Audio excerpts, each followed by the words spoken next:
السلام علیکم ورحمۃ اللہ وبرکاتہ۔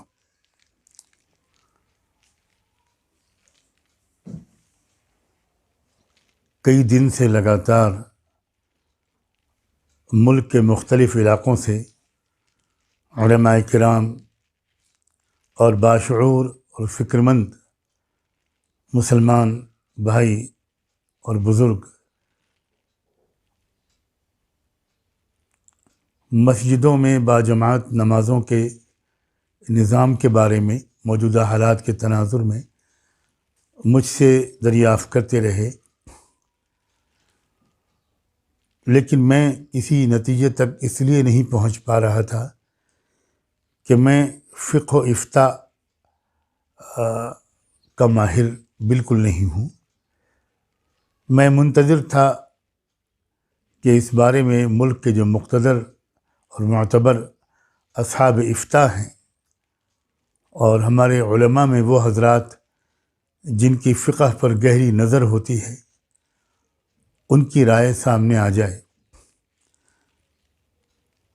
اب جب کہ ان کی رائے سامنے آ چکی ہے اور کئی دن کے غور و فکر اور مطالعے کے بعد مجھے بھی شرح صدر ہوا ہے،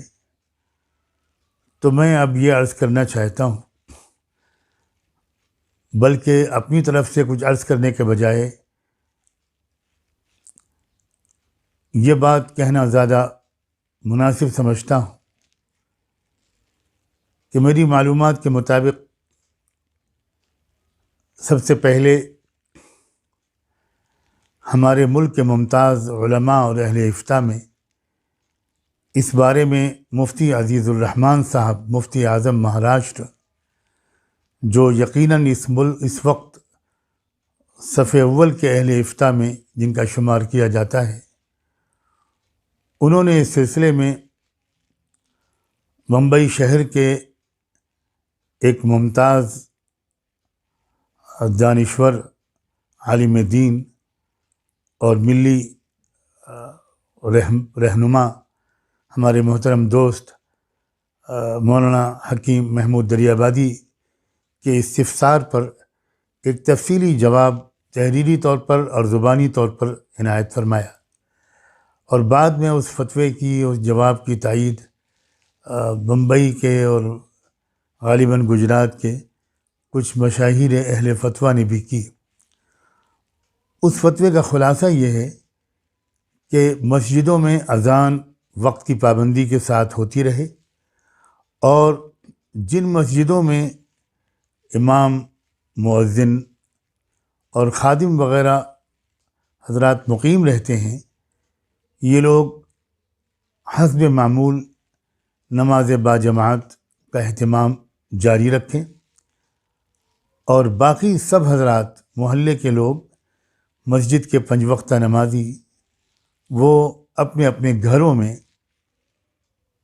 نمازیں ادا کریں، اور جن مسجدوں میں مقیم عملہ نہیں ہوتا، وہاں کے بارے میں ان کی یہ رائے واقعی مناسب معلوم ہوتی ہے کہ اس مسجد کے گرد و نواح میں رہنے والے چند صحت مند نوجوان وہ وہاں پر اعتکاف کی نیت سے مقیم رہیں۔ وہ 3 دن کا اعتکاف کر لیں، اس کے بعد دوسرے نوجوان آ جائیں، یا 24 گھنٹے کا اعتکاف کر لیں، 4-6 نوجوان اگر آ کر اعتکاف کر لیں اور وہیں مسجد میں وہ اذان، نماز باجماعت وغیرہ کا اہتمام کرتے رہیں،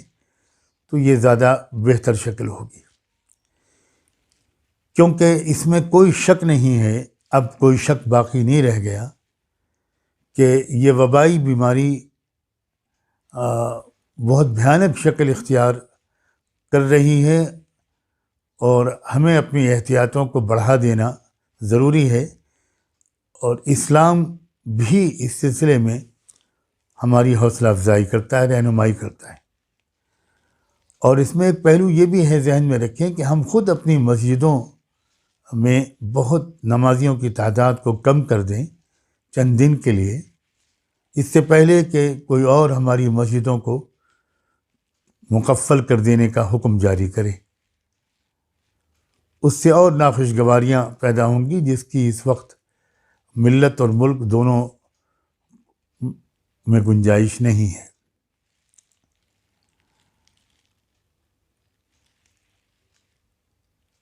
ایک بات اور یہ بھی ذہن میں رکھیں کہ جو لوگ واقعی مسجدوں میں نماز کے پابند ہیں اور جن کے دلوں میں کچھ درد ہے، وہ جب اپنے گھروں میں نماز پڑھیں گے اذان کی آواز سننے کے باوجود، تو امید ہے کہ ان کا دل ٹوٹے گا، ان کا احساس بڑھے گا، غم تازہ ہوگا، دعاؤں میں شاید مزید طاقت بڑھ جائے، ان کے دل میں ایک تڑپ پیدا ہو کہ اللہ جلدی وہ حالات بدلے کہ ہم پھر بھاگ بھاگ کر آپ کے گھروں میں حاضری دیا کریں۔ تو انشاءاللہ اس دعاؤں سے ان متاثر اور حساس اور شکستہ دلوں سے نکلنے والی صداؤں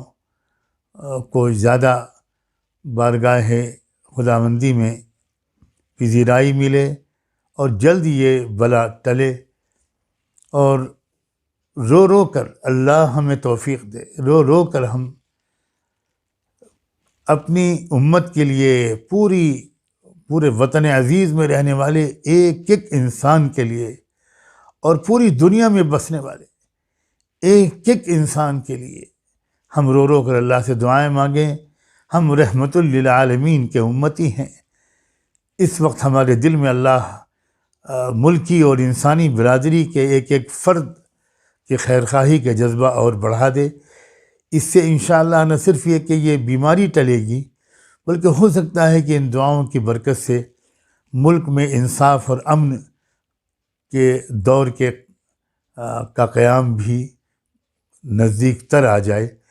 اللہ ہر چیز پر قادر ہے، وہ بہت مہربان ہے۔ مجھے امید ہے کہ میری ان گزارشات پر توجہ دی جائے گی،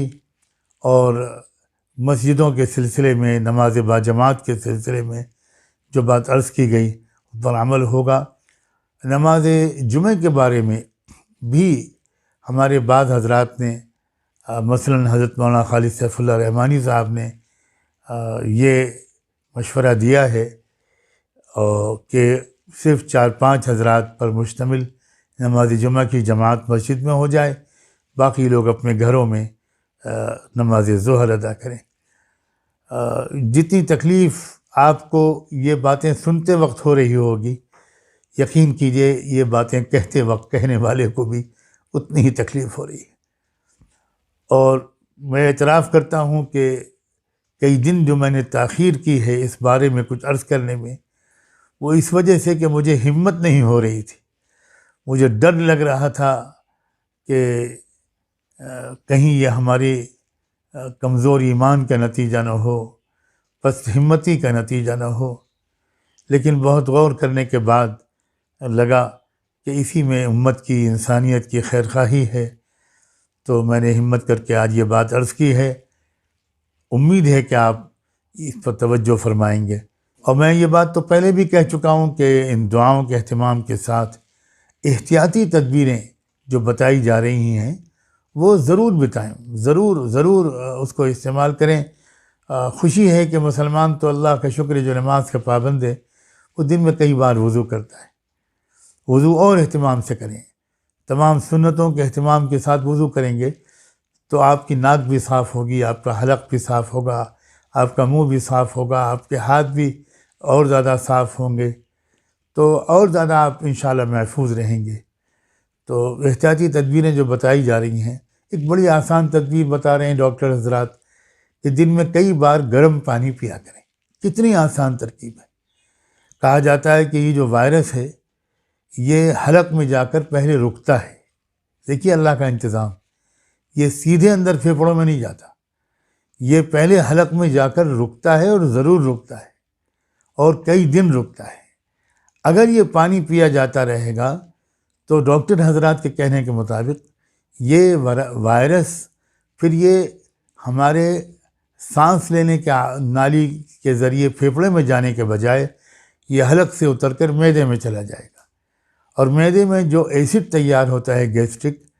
وہ اس کو فوراً ہلاک کر دیتا ہے اور یہ بالکل بے ضرر ہو کر باہر خارج ہو جاتا ہے۔ یہ بہت آسان ترکیبیں ہیں، ان کو بھی ضرور استعمال کریں اور دعا کا اہتمام کریں۔ میں ایک بار پھر یاد دلا دوں،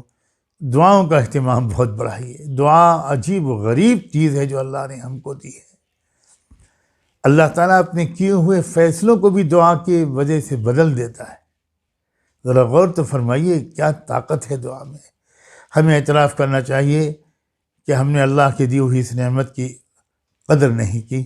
آئیے آج سے شروع کریں اور اہتمام کے ساتھ لمبی لمبی دعائیں مانگیں۔